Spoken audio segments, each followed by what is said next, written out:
దోమ పుట్టరాదు దోమ కుట్టరాదని ఆరోగ్య కేంద్ర విస్తరణాధికారి వైవి లక్ష్మణరావు అన్నారు.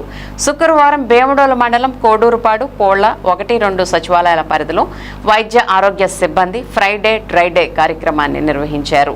కార్యక్రమంలో భాగంగా లక్ష్మణరావు క్షేత్రస్థాయిలో ఇళ్లకు వెళ్లి పరిశీలించారు. గృహస్థులకు ఒకరోజు పొడి వాతావరణం యొక్క ప్రాధాన్యత, నీటి నిల్వలు లేకుండా చూడడం ద్వారా సీజనల్ వ్యాధులు దూరం చేయవచ్చునని తెలియజేశారు. కార్యక్రమంలో ఆరోగ్య పర్యవేక్షకులు జి శ్రీనివాసరావు, ఆరోగ్య కార్యకర్తలు రామాబాయి, లలితాంబ, ఆశాలు వరలక్ష్మి, లావణ్య, మాధురి, గ్రేసమ్మ, అనిత, ఉదయమణి తదితరులు పాల్గొన్నారు.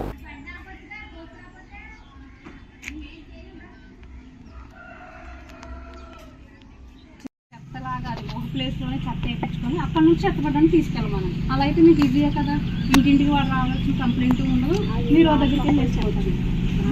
అలా కదమ్మా, ప్రొసీజర్ చెప్తున్నారు, అది వినాలి. తర్వాత ఏంటంటే ఎవరి ఇంట్లో వాడిన చెత్త వేస్ట్ మెటీరియల్ ఉందో అది మీకు తడి చెత్త పొడి చెత్త అనేవి 2 ఇచ్చారు. ఒకటి ఇచ్చారు కదా, దాన్ని అందులో వేసుకుని ఓ చోట కేటాయించుకుని తనకు ఫోన్ చేస్తే వస్తాడు అతను. ప్రైమరీగా మనం ప్రాథమిక చేయవలసింది అది. అలాగే నీటి నిల్వలు లేకుండా చేసుకోండి. మీరు ఇంట్లో నీటిలో చేసే పాత్రలు ఏవైతే ఉన్నాయో అవి వారానికి ఒకసారి శుభ్రంగా చేసుకోవాలి. అలా చేసుకోకపోయినట్లయితే కనుక ఈ అమ్మాయి చెప్పినట్లు ఏమవుతుంది, దోమలు వృద్ధి చెంది అవి మనం కుడితే కనుక మలేరియా కానీ డెంగ్యూ కానీ వస్తాయి.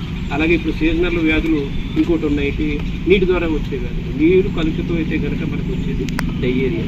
ఆ డయేరియా రాకుండా ఉండాలంటే కనుక కాచి చల్లార్చిన నీళ్ళు మనం తాగాలి.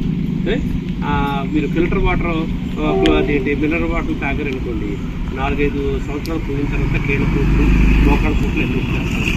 అందులో ఏంటి కెమికల్సే కదా మనకు నోటికి రుచిగా ఉంటాయి.